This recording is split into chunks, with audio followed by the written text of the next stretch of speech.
Dans le livre d'Exode, chapitre 19, verset 6. Dans le canal Exode 19, 6. Je lis au nom de Jésus. Vous serez pour moi un royaume de sacrificateurs et une nation sainte. Voilà les paroles que tu diras aux enfants d'Israël. Amen. Amen. Prenez place, IAC.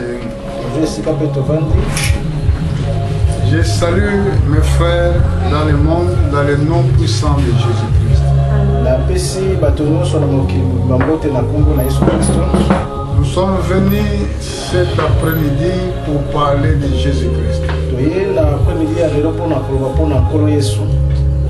Il nous a envoyés sur la terre pour faire sa volonté.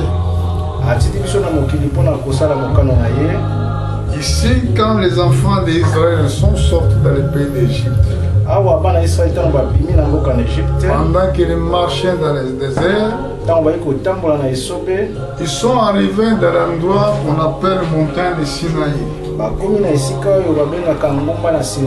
Dieu appelle Moïse là au sommet de la montagne. Regardez ce qu'il a dit. Vous serez pour moi un royaume de sacrificateurs.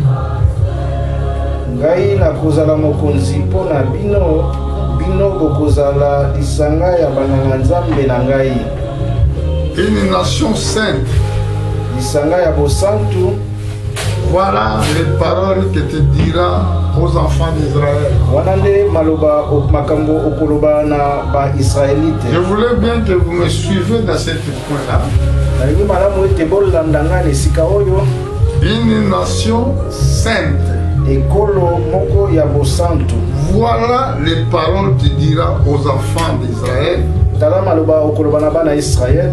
Regardez aussi dans les temps d'évangile. Dans le livre de l'Apocalypse chapitre 1, verset 6. Regardez ce que Jésus a révélé à son serviteur Jean. Et qui a fait de nous un royaume des sacrificateurs pour Dieu son Père. À lui soit la gloire et la puissance au siècle des siècles. Amen. Jésus aussi, il nous a fait un royaume de sacrificateurs pour Dieu son Père. À lui soit la gloire, la puissance au siècle des siècles. Amen. Donc si vous êtes dans ce royaume des sacrificateurs, c'est un royaume où il y a un roi, où il y a des lois respectées. Amen. Si vous êtes dans le même royaume, vous devez marcher comme les enfants du royaume. Dans l'Ancien Testament, quand Dieu avait fait sortir les enfants d'Israël dans le pays d'Égypte, il avait dit à Moïse ceci: vous allez construire 6 villes de refuge. Si quelqu'un involontairement a tué quelqu'un, il a fait cet acte involontairement, et alors s'il y a un vengeur de sang, il va venger le sang de son frère ou de quelqu'un de sa famille qui a été assassiné.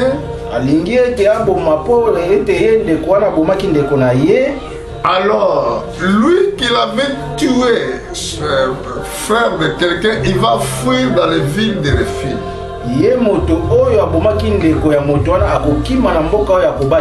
Donc pendant que quand il sera dans cette ville de refuge, les vengeurs de sang motomboki oyo il peut pas le toucher akosimba yete jusqu'à la mort du souverain sacrificateur. Kino motumimbeka kokufa. Notre père Adam était tombé dans le péché.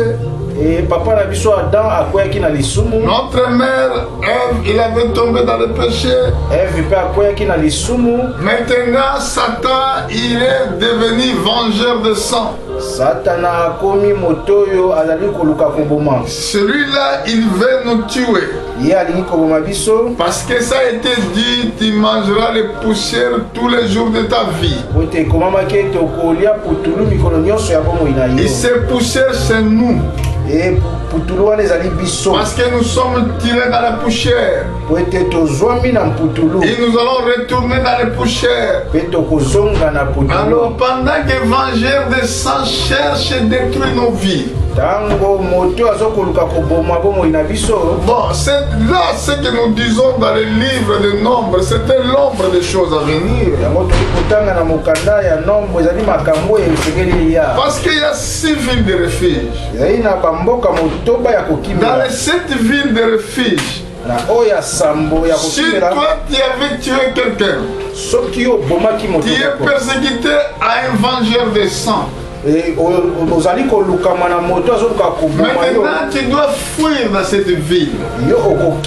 C'est là que tu seras protégé. C'est là que tu vas vivre tranquillement. Pendant que si tu quittes la ville de refuge, tu sors en dehors de ville de refuge. Si le vengeur de sang te croise en dehors de ville de refuge, il va te tuer. Il va te tuer. Il ne sera pas condamné. Est-ce que vous comprenez? Amen. Je voulais que vous compreniez ce mystère prophétique. Donc, vengeur de sang, c'est Satan. Une autre ville de refuge de Jésus-Christ. C'est lui, le souverain sacrificateur qui ne meurt jamais. Imaginez-vous dans cette ville de refuge qui était l'ombre des choses à venir. Le souverain sacrificateur mourait. Si le souverain sacrificateur mort, alors l'évangile de sang peut entrer dans les villes, il peut te tuer parce que celui qui te protégeait, il est mort. Mais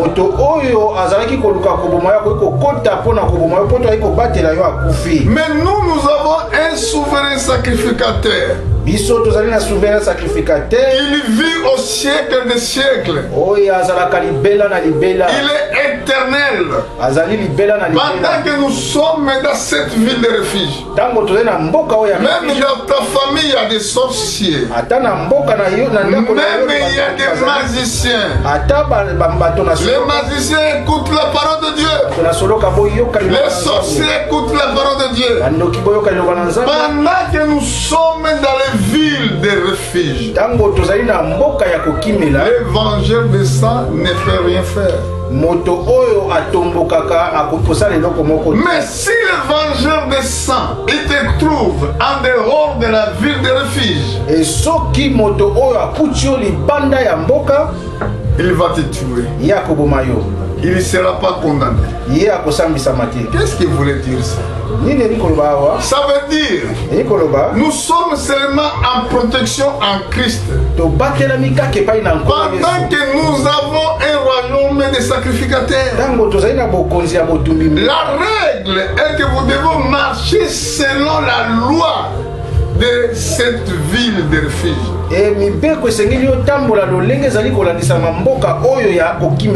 Par exemple, tous les prédicateurs, tous les peuples qui croient en Jésus-Christ, ils sont dans cette royaume de sacrifice. Mais écoutez maintenant, si tu ne marches pas correctement, spirituellement tu ne sais pas, tu commences à vendre ta vie. Et les problèmes, pas seulement vendre ta vie, mais il y a un enfer qui t'attendra de l'autre côté. Parce que pendant que les hommes meurent sur la terre, quand ils partent tous dans le même chemin. Les esprits, les âmes qui sont décédées sur la terre, quand ils partent tous dans le même chemin. Parce que quand ils vont arriver dans l'endroit qu'on appelle l'édification, d'un côté gauche, il y a des anges de Satan. Dans le côté gauche, dans le côté gauche, il y a des anges. Dans le côté droite, il y a des anges de Dieu. Maintenant, toutes les âmes qui arrivent dans cet endroit, il y a des caméras et qu'il va juger. On appelle le pré-jugement. Il va montrer ta caractère, ta vie terrestre. Et là, tu vas être conduit dans le chemin, toi tu avais choisi sur la terre. Ce qui fait n'importe quoi parce que dans leur cœur ne craint pas Dieu. Parce qu'ils croient que la vie sera pareille demain. Si tu quittes la terre, parce que l'évangile de sang te regarde. L'évangile de sang te regarde. Pendant que la grâce de Dieu est là, il ne peut rien faire. C'est pour cela que Jésus avait dit que ne craignez pas ceux qui tuent le corps. Parce que Satan peut tuer le corps. Quand il savait, lui, l'évangile de sang, il te regarde, s'il ne se trouve pas dans les villes de refuge, il peut te tuer. Dieu ne fera rien du tout.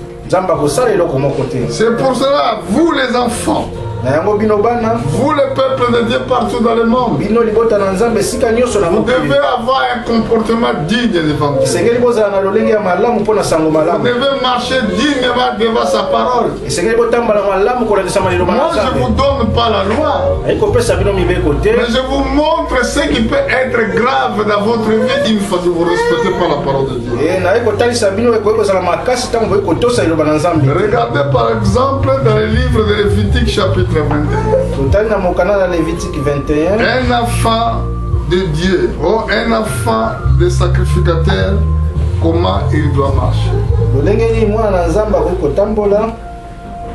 Parce que nous sommes dans le royaume des sacrificateurs. Mais maintenant, si tu es dans ce royaume des sacrificateurs, mais comment tu dois marcher maintenant? Chapitre 21, versets 7 et 9. Lisez. Ils ne prendront point une femme prostituée ou déshonorée. Ils ne prendront point une femme répudiée par son mari, car ils sont saints pour leur Dieu.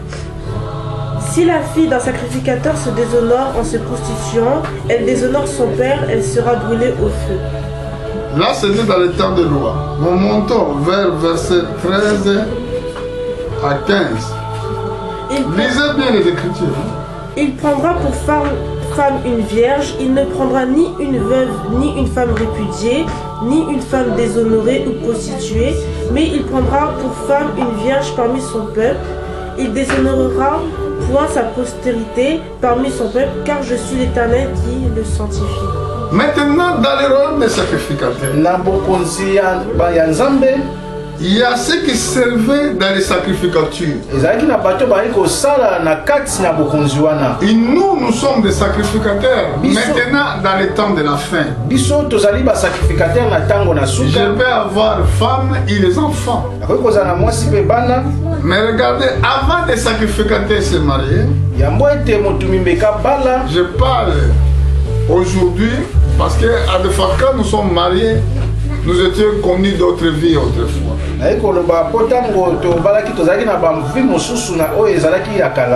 Dieu ne compte pas le temps d'ignorance. Mais pendant que vous êtes en Christ, regardez, la loi de Dieu disait ceci: ne prendra point une femme prostituée. Là, c'est un sacrificateur. Un sacrificateur de Dieu ne prendra point une femme prostituée. Oh, déshonoré. Oh, moi, je ne suis pas déshonoré. Il ne prendra pas une femme répudiée par son mari. Car ils sont saints pire leur Dieu.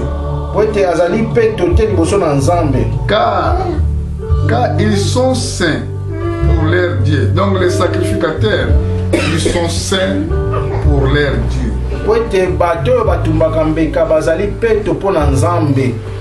Au verset 8. Verset 8. Tu regarderas un sacrificateur comme saint.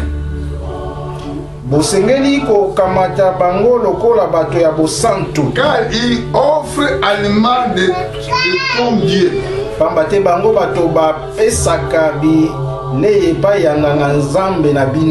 Il sera saint pur. Il sera saint pour toi.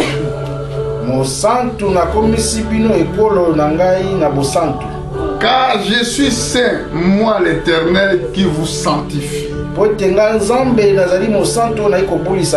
Écoutez maintenant au verset 9.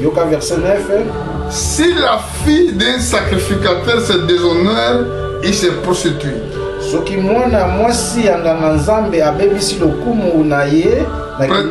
Prêtez attention, il a déshonoré son père. Il sera brûlé par le feu. Ça, c'était la loi mosaïque. Donc, c'est un enfant d'un serviteur de Dieu commet des choses bizarres pendant que son père il est dans le service. La loi de Dieu disait: vous le prenez, vous le ramenez en dehors de la ville. Vous allez prendre le feu, vous allez le brûler. C'est dangereux. Est-ce que vous me suivez bien? Amen. Alléluia. Amen. Ça, c'était la parole de Dieu. La Bible a dit au sacrificateur: il prendra pour les femmes une vierge. Donc tu dois attendre ta mariage. Pourquoi? Tu ne dois pas se marier. Tu dois se marier seulement tu sois vierge. Il ne prenait ni une veuve, ni une femme répudiée, ni une femme déshonorée ou prostituée, mais il prendra pour femme un vierge parmi son peuple.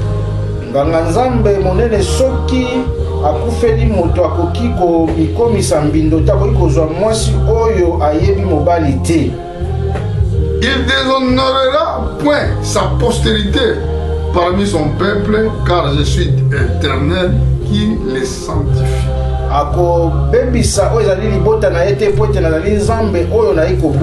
Aujourd'hui, Satan, dans l'école, il vous montre les choses que vous ne devez pas faire. Et c'est pour cela la sagesse du monde, c'est une folie devant Dieu.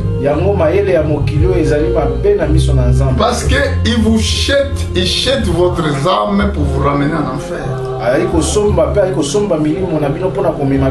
Toutes les sagesses de ce monde, c'est des anges dessus. On révèle ça aux hommes. Toutes les études que vous voyez, même les écritures, c'est les anges dessus qui ont révélé aux hommes.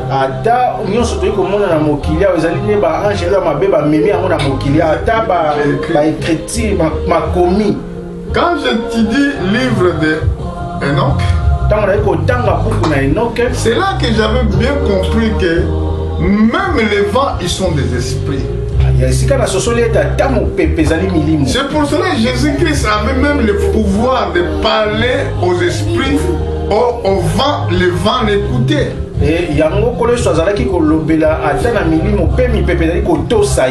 Dans les arbres, il y a des esprits. Donc si vous comprenez la grandeur de Dieu, c'est là que vous devez se protéger pendant que le monde entier il est conduit sous les malades.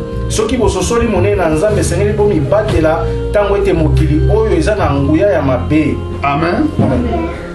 Écoutez maintenant d'autres écritures. Parce qu'en faisant les choses bizarres, on fait des relations en dehors du mariage. Donc tu es directement connecté à un esprit. Si c'était un esprit démoniaque, si c'était esprit des anges dessus, parce que tu ne peux pas le savoir, les personnes que tu as croisées. Seulement si tu as l'esprit de Dieu. Quand quelqu'un a un esprit de Dieu, il peut comprendre directement l'endroit où il se trouve. Mais si tu n'as pas l'esprit de Dieu, Satan peut te conduire dans ces situations qui est difficile. Il s'ajoute avec un esprit satanique. Maintenant tu as fait une alliance avec elle ou avec lui dans les mariages. Partout où tu iras, cet esprit va te réclamer. Quand j'étais en Angola, un jour j'étais dans l'église. J'ai vu une sœur qui est venue me voir. Il attendit parce que c'était samedi. Et que moi je servais les choristes qui chantaient à la chorale. J'étais là pour servir les répétitions. Cette sœur, il est venu. Il a dit, papa, je viens que tu pries pour moi. Moi je dis, je veux prier pour toi. Qu'est-ce que tu as fait? Il m'a dit, moi tu sais que mon mari il vit en Europe. J'ai entendu qu'il s'est marié là-bas. Et maintenant, moi aussi, ici, je dois me marier. Moi, je l'ai regardé. Il dit encore, j'étais, tu sais que où je vends dans le marché de Shkwanza, il y a un monsieur qui est venu me voir pour m'épouser. Mais moi j'ai parti uni avec lui. Mais pendant les jours là que j'ai fait ces choses, je ne trouve plus mon sommeil. Et je le vois tout le temps. Il vient la nuit. Mais moi je ne sais pas quoi faire. Même si je pars au magasin, oh je pars dans le marché, j'arrive pour le vendre correctement. Je serais caché ces choses, mais ça devenait pire. Et c'est pour cela que je n'ai pas moyen de faire, je viens voir papa. Moi je le voyais une sœur douce. Mais quand il m'a expliqué ces choses, j'étais tellement déçu. Mais à ce moment-là, il s'est trouvé dans une situation difficile. Qu'est-ce que tu dois faire? Tu dois le conforter. J'ai exhorté et j'ai prié Dieu pour lui. Et je lui ai dit, s'il y a des changements, viens me voir pour me dire. Effectivement, Dieu était avec moi. Et la repentance était tellement sincère. quand j'ai prié, Dieu vraiment manifestait directement la guérison à cette dame-là. Pendant qu'il est venu me donner d'autres jours nouveaux témoignages, il a dit, papa, vraiment, je remercie le Seigneur, Dieu m'a guéri.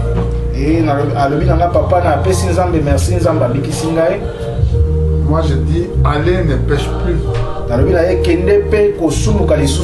Comme Jésus avait dit à cette femme qui était accusée pour les Juifs, vous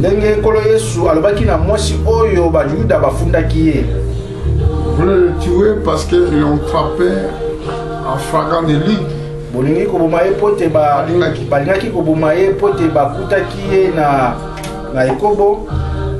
ont pris les pierres, ils l'ont ramené devant le Seigneur et ont dit que selon la loi, cette femme on l'a attrapée à la prostitution. Maintenant, il est là. Qu'est-ce qu'il te dit?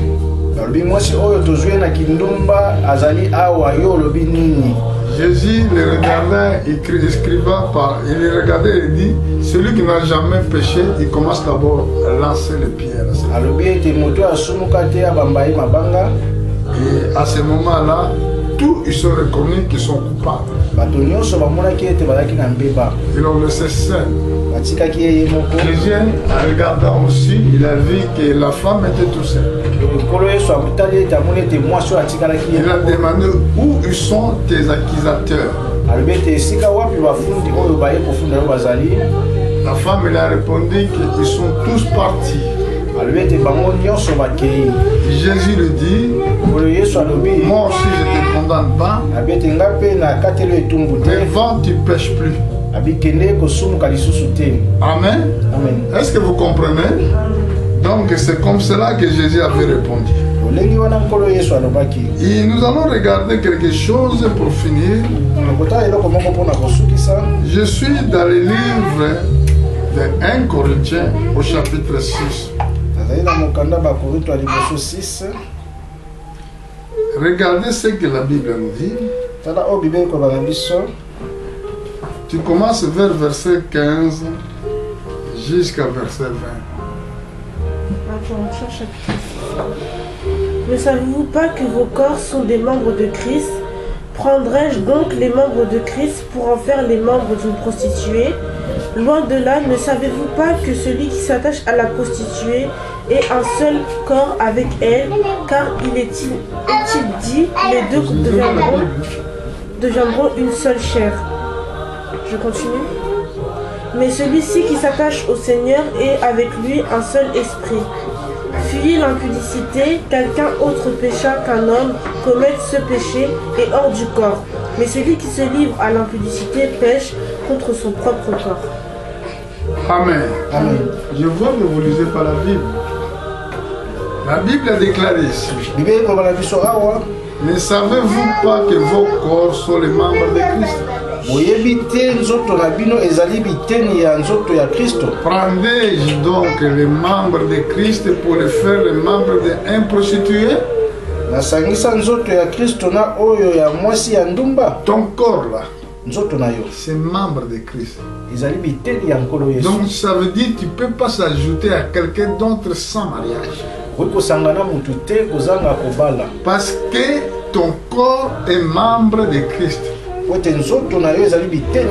question est posée. Prendrais-je donc les membres de Christ pour les faire les membres d'un prostitué? Il dit au verset 16, loin de là.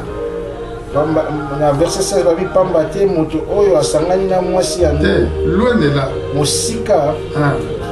Et ne savez-vous pas que celui qui s'attache à la prostituée est un seul corps avec elle?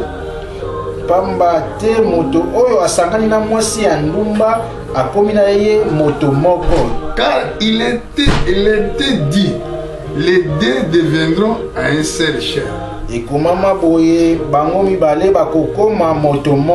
Écoutez bien ceux qui vont au voyage. Tu laisses ta femme à la maison. Tu vas peut-être au Congo, tu vas en Angola, tu vas à d'autres pays d'Afrique. Quand tu vas arriver là-bas, maintenant tu vas commencer à chercher d'autres femmes pendant que ta femme il est à la maison.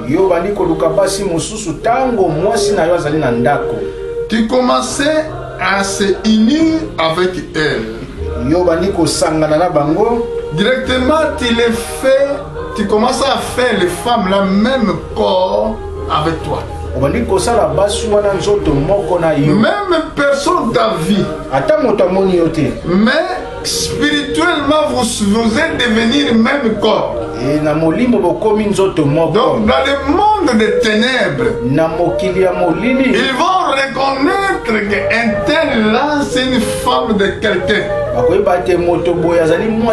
Parce que tu s'es attaché à la prostitution avec un méritrice.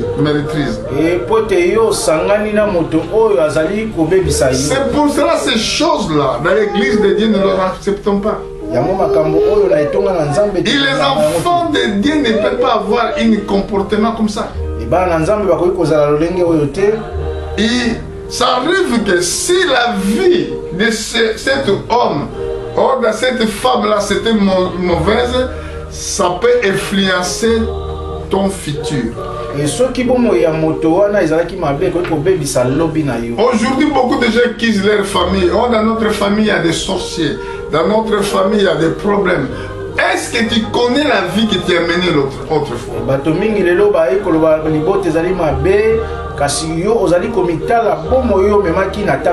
Il y a d'autres femmes qui ne se marient pas aujourd'hui, ils sont célibataires. Il y a des autres femmes qui ne couchent pas. Mais est-ce que vous savez la vie que vous menez autrefois? Tu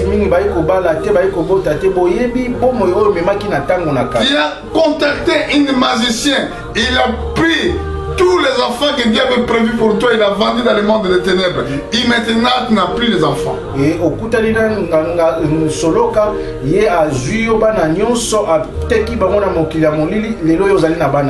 se trouves un sorcier qui va t'envoûter. Tous les hommes, quand ils vont te regarder dans le chemin, ils disent que cette femme-là est vieille. Mais toi, tu n'es pas vieille, c'est une belle femme. Mais quand les gens te regardent, ils vont te voir avec le masque vieillissant.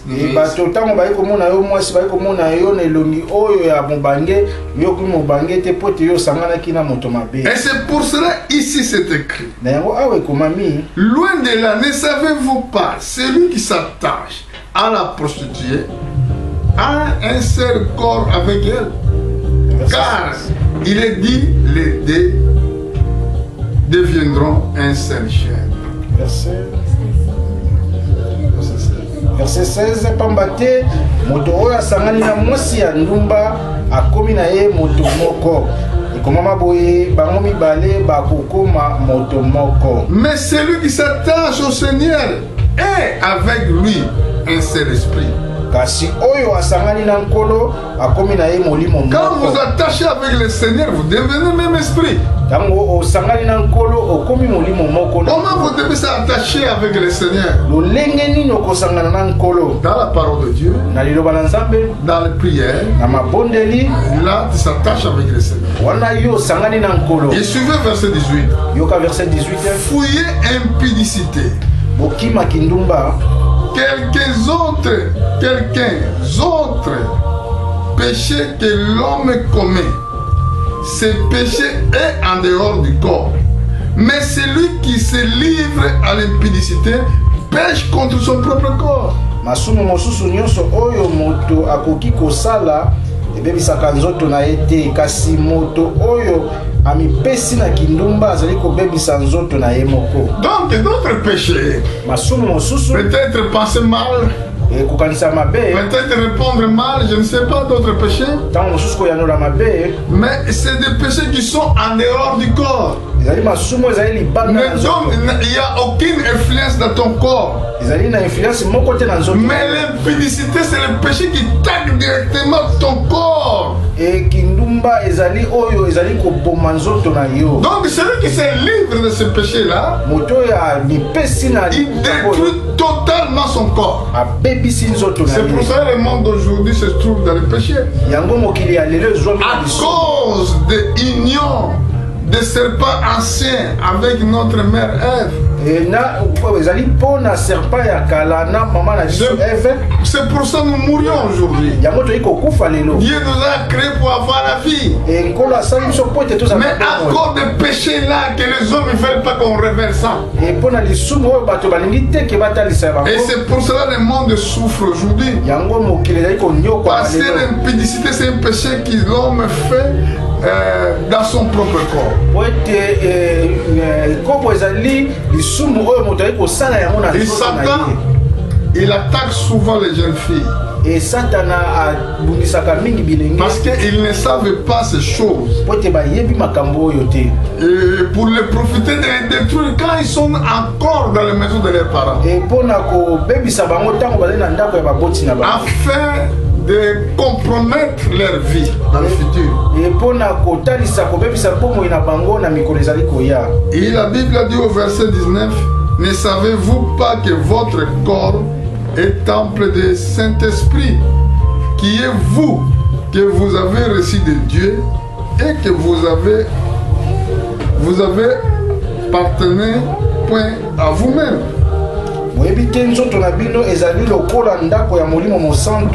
Pambate nzambe apesi bino molimo ye afandi na kati na bino boye bozali bakolo ya nzoto na bino te. Ah, votre corps appartient à Dieu. Banzoto na bino ezali ya nzambe parce que votre corps c'est temple du Saint-Esprit. Wete banzoto na biso ezali temple ya molimo mosanto. Vous comprenez? Je pose la question. Votre corps est quoi? Temple du Saint-Esprit. Si votre corps est temple du Saint-Esprit, vous devez le garder, vous devez le protéger. Parce que pendant que vous faites les péchés comme ceci, comme d'autres que j'ai commencé à citer ici, vous êtes loin de la volonté de Dieu. Ça veut dire que vous quittez la ville de refuge à ce moment-là. Vous êtes plus protégé par Dieu. Car vous avez été racheté à un grand prix. Glorifiez donc Dieu dans votre corps et dans votre esprit qui appartenait à Dieu.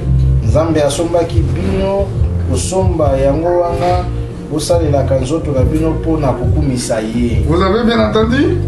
Car vous avez été racheté. Donc Jésus-Christ, pour racheter l'homme, il avait payé grand prix. Il a payé le prix de propre son sang. Pour ôter les sangs qui étaient liés dans nos ancêtres.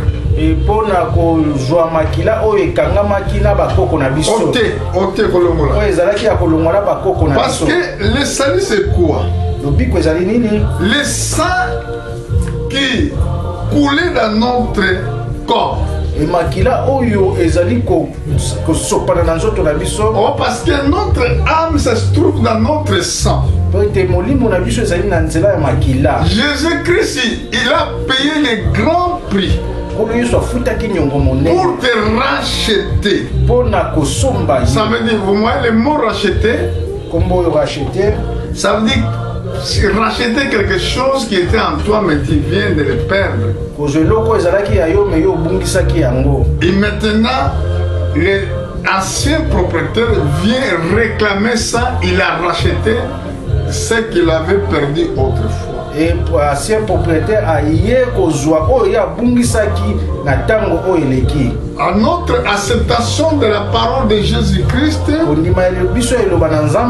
Seigneur, ce qu'il fait spirituellement, il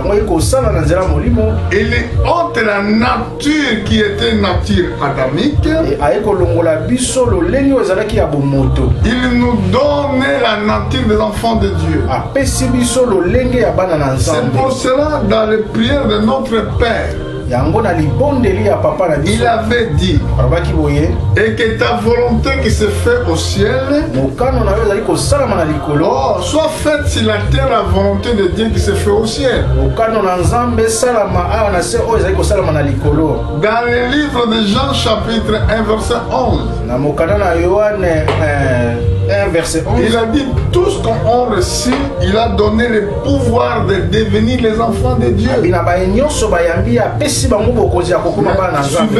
mais les enfants là, ceux qui sont nés non du sang, ni de la volonté de la chair, ni de la volonté de l'homme. Ça veut dire nous tous sommes nés selon la volonté des hommes. Comme nous sommes nés selon la volonté de la chair et de la volonté des hommes, on ne peut pas être sauvé sans Christ.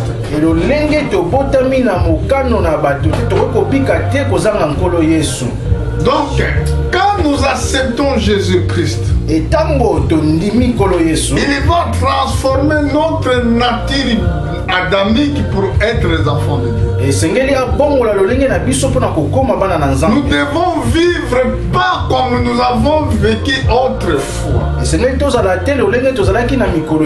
Bon, si toi tu dis que tu es enfant de Dieu et que la nature qui agit en toi, c'est la nature des enfants de colère, toi tu n'as pas enfant de Dieu. Les natures des enfants de colère, ils vivent dans la prostitution, ils vivent dans la colère, ils vivent, leur vie sur la terre, c'est une vie des enfants de colère.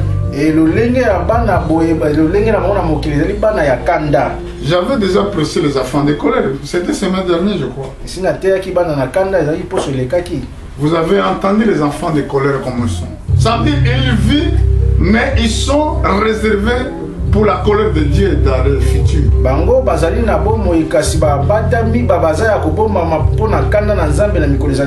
que la Bible dit, car vous avez été rachetés à un grand prix. Glorifiez donc Dieu dans votre corps et dans votre esprit qui appartenait à Dieu. Verset 20. Zambe asombaki bino kosomba yango wana bosalelaka nzoto na bino mpona kokumisa ye. Vous ne soyez pas les enfants de colère. Je ne sais pas si je peux trouver cette verset, oui. Dans le livre de Colossiens, chapitre 3, commencez au verset 6 pour lui. C'est à cause de ces choses que la colère de Dieu vient sur les fils de la rébellion, parmi lesquels vous marchiez autrefois lorsque vous viviez dans... Commencez au verset 5, s'il te plaît. Faites donc mourir les membres qui sont sur la terre, l'impudicité, l'impureté, les passions, les mauvais désirs et la cupidité, qui est une idolâtre. C'est à cause de ces choses que la colère de Dieu vient sur les fils de la rébellion, parmi lesquels vous marchiez autrefois lorsque vous viviez dans ces péchés. Mais maintenant renoncez à toutes ces choses, à la colère, à l'animosité, à la méchanceté, à la calomnie, aux paroles déshonnêtes qui pourraient sortir de votre bouche. Ne mentez pas les uns les autres, vous étant dépouillés du vieil homme et de ses œuvres, ayant revêtu l'homme nouveau qui se renouvelle dans la connaissance selon l'image de celui qui l'a créé. Amen. La Bible a dit, faites donc mourir les membres qui sont sur la terre, les membres de la terre.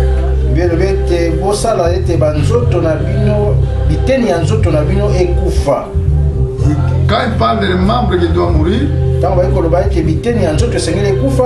il dit impudicité, impureté, les passions, les mauvais désirs, la cupidité qui est une idolâtrie. C'est à cause de ces choses que la colère de Dieu vient sur les fils de la rébellion. Bozalaki kosala awa na mokili kindumba pe makambo nyonso ya soni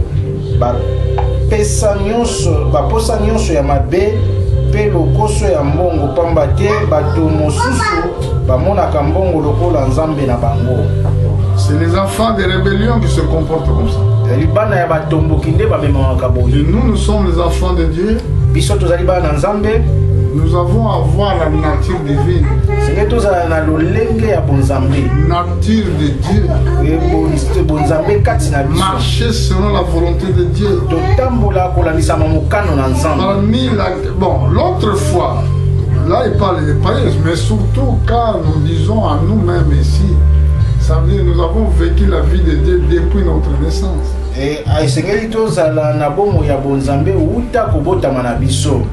La Bible dit, dépouillez-vous d'un vieil homme. Donc nous devons, au verset 9, la Bible dit, on va continuer à faire la lecture. Mais maintenant, renoncez à toutes ces choses, à la colère, à l'animosité, à la méchanceté, à la calomnie, aux paroles déshonnêtes qui pourra sortir de votre bouche.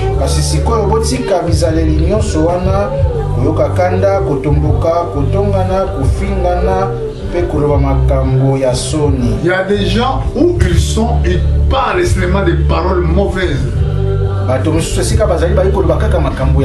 Oh, parce qu'ils sont des Bangala. Qui a dit ça, les Bangala? Celui qui est né de nouveau, il ne peut pas avoir cette nature-là, d'avoir les paroles mauvaises. Au travail où vous travaillez, vos paroles se sont mauvaises.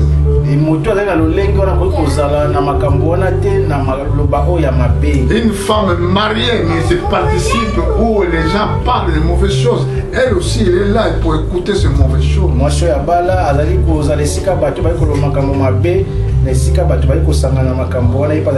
La Bible dit, ne mettez pas l'un à l'autre. Ne mentez pas l'un à l'autre. Vous êtes dépouillés des vieux hommes et de ses œuvres.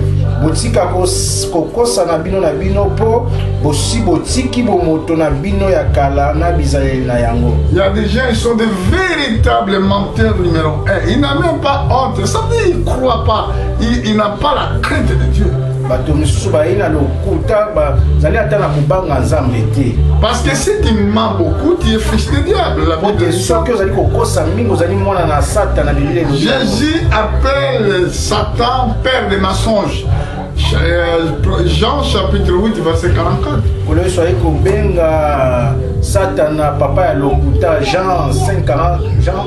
Jean chapitre 8 verset 44. Jean 8 44. Donc, nous devons dire la vérité. La vérité doit sortir dans notre bouche. Quand tu mens, tu se mets dans les bouches des diables. Et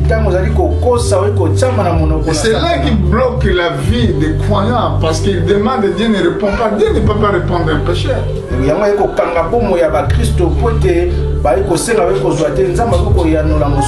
La Bible déclare que Dieu n'écoute pas les prières des méchants, n'écoute pas la prière d'un pécheur.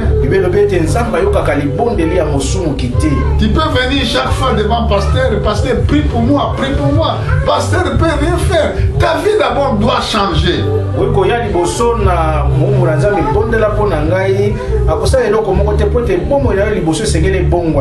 C'est pour cela que Jésus nous a dit que cherchez premièrement le royaume des cieux, et le reste des choses seront vous données.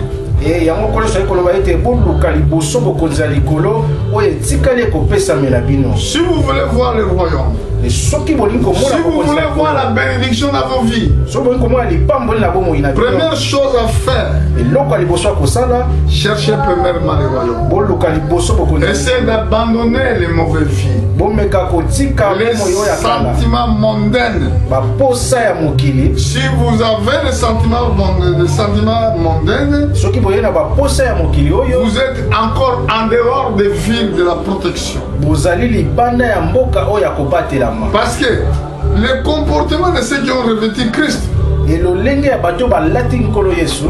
la Bible dit au verset 10, ayant revêtu homme nouveau qui se renouvelle dans la connaissance selon l'image de celui qui l'a créé.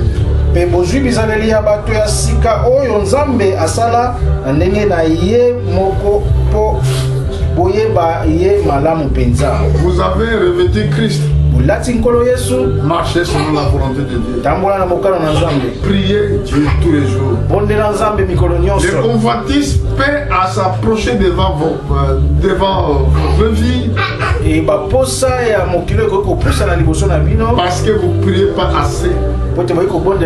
Jésus, il se trouve en dehors de vos vies. Celui qui gêne beaucoup, qui prie beaucoup, c'est très difficile de commettre de tels actes.